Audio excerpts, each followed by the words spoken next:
feeling a bit run down, eh? Hey, boss. No, I'm fine. I'm fine, man. Feel great. There's not much point in a dialed motorcycle if the rider's out of shape. Might be time for an upgrade.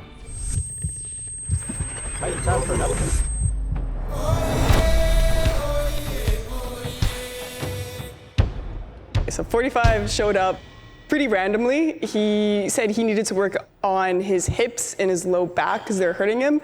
And then he, in his own words, didn't want to get scrapped like a 2-year-old KTM. We're working specifically on our lower body, core, and shoulders.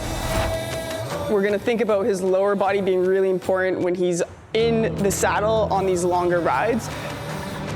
Lunging forward, perfect, and then sweep through the left. Yeah, nice work. So we're gonna put more pressure into that front foot.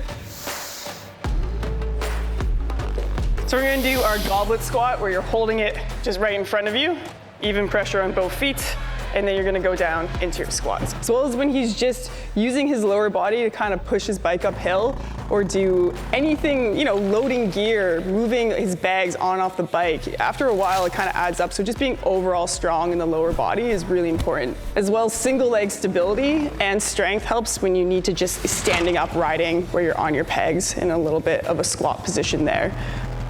And then we kind of look at core, which is gonna be really important for not only holding you upright in a really solid position on the bike, but also controlling the bike as it's moving in different directions. So we're gonna go into some dead bugs. So reach your fingertips up towards my hands a little bit more. Good, and then point your toes towards your shins.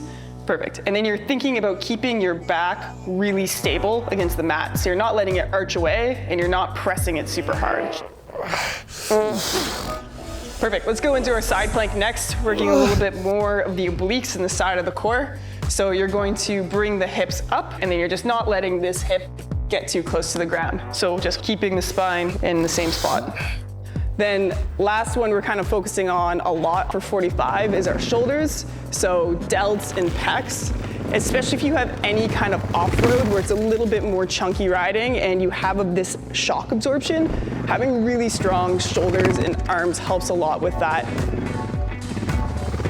45, time for some ring push-ups. So I'm gonna get you going into a high plank, pushing into the rings. Perfect, so this is a nice stacked plank position, shoulder, hip to ankle in one line. We are going to flip over onto our ring row. So we're just gonna shorten these guys up a little bit so we can have them a little bit higher, kind of just about hip height. So then you're gonna hold on to these rings here, palms facing each other. You're gonna go what's called a neutral grip. Then you're gonna squeeze your shoulder blades together, bring yourself up to the rings.